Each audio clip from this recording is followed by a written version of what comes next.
Hi friends, welcome to Telugupedia. Everything new everyday. Subscribe now.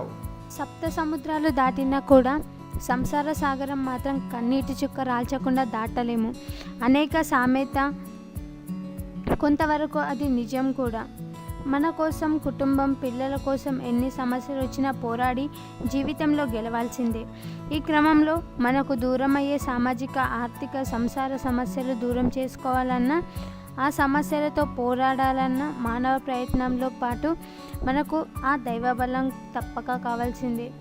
ఎవరెవరికి నమ్మకం బట్టి వారు వాళ్ళ నమ్మిన దేవుణ్ణో దేవతనో పూజిస్తారు. అయితే చాలామందికి పూజ ఎలా చేయాలో తెలీదు. కొన్ని అనుమానాలు, ఒక్కొక్కరు ఒకలా చెప్తుంటే ఏది నమ్మాలో ఏది నమ్మకూడదో తెలీదు. ఇంకా ప్రతి పూజలో కూడా దీపారాధన అతి ముఖ్యమైనది. దీపం ఇంటికే అదృష్టాన్ని ప్రసాదిస్తుంది అంటారు. దీపం వెలిగించడం ద్వారా అనేక సమస్యలకు పరిష్కారం అవుతాయి.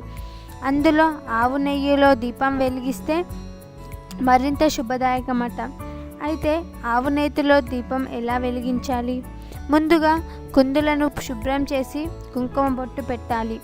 తర్వాత ఆ కుందులో ఆవు నెయ్యి పోసి దానిలో వత్తులు వేసుకోవాలి. కేవలం అగరవత్తులతోనే దీపాన్ని ముట్టించాలి. ఎట్టి పరిస్థితుల్లో కూడా అగ్గిపుల్లతో దీపారాధన చేయకూడదు.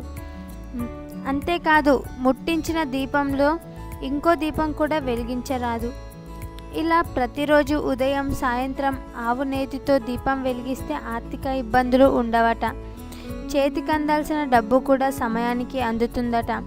ఇలా ఆవు నేతితో దీపాన్ని వెలిగించి పూజ చేయడం ద్వారా అప్పుల బాధలు కూడా తీరిపోతాయట. ధనం, డబ్బు, ఐశ్వర్యానికి ప్రతీకగా పూజించే లక్ష్మీదేవి నెయ్యి ఎంతో ప్రీతిదాయకం. అందుకే ఆవు నెయ్యితో దీపం పెట్టి లక్ష్మీదేవిని స్తుతించడం వల్ల అష్టైశ్వర్యాలు చేకూరుతాయని పండితులు చెప్తున్నారు.